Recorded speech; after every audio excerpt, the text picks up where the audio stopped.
Good morning, students. Today I am going to explain idioms.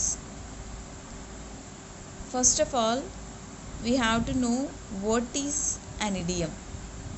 An idiom is an expression or a group of words whose meaning is completely different from the literal or actual meaning of the individual words. What it means అంటే మనము ఏదైతే ఒక sentence రాస్తున్నామో అందులో మనము కొన్ని పద సమూహాలను use చేస్తాం. ఆ పద సమూహాల మీనింగ్ ఎలా ఉంటుంది అని అంటే ఒక వర్డ్తోని ఇంకొక వర్డ్ కంపారిజన్ చేయడానికి ఉండదు. Means for example A red letter day. Okay, it is an idiom. Just look at this. A red letter day. Actually, a red means color. Letter means written communication.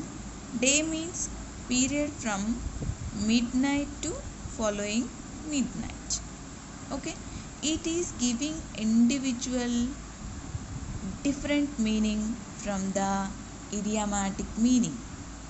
Just you look at the idiomatic meaning. A red letter day means an important day. Okay, so ఏదైతే మన లైఫ్లో చాలా important ఉంటుందో ఆ డేని మనం important డేగా చెప్పుకుంటాం. అవునా? ఫర్ ఎగ్జాంపుల్ మన బర్త్డే ఉంది, అదొక ఇంపార్టెంట్ డే ఫర్ అస్. అలాగే మనం ఎగ్జామ్లో పాస్ అయినాం, అదొక ఇంపార్టెంట్ డే. అంతేకాకుండా మనకు జాబ్ వచ్చింది, అది కూడా ఇంపార్టెంట్ డేనే. సో ఇలాగా మనకి ఎన్నో ఇంపార్టెంట్ డేస్ ఉంటాయి. సో ఇక్కడ ఇడియోమాటిక్ మీనింగ్ చూస్తేనేమో అన్ ఇంపార్టెంట్ డే అని ఉంది. ఓకే, ఇండివిజువల్ మీనింగ్ చూస్తేనేమో డిఫరెంట్గా ఉంది. సో అక్కడ అదే చెప్తున్నాడు మనకు. ఇడియం అంటే ఏంటి? అంటే ఇండివిజువల్గా ఉన్న యాక్చువల్ మీనింగ్తో కంపేర్ చేస్తే ఇడియోమాటిక్ మీనింగ్ అనేది చాలా డిఫరెంట్గా ఉంటుందని చెప్తున్నాడు.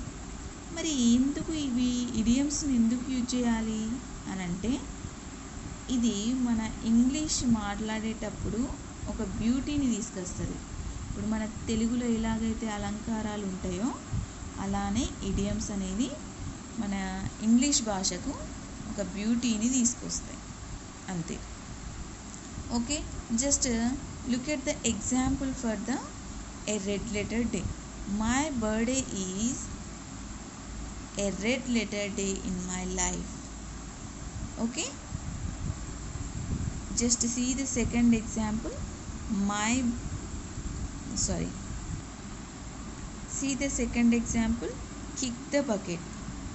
What is the meaning of kick the bucket? Just you will see individual. Kick means hit with the foot or leg, right?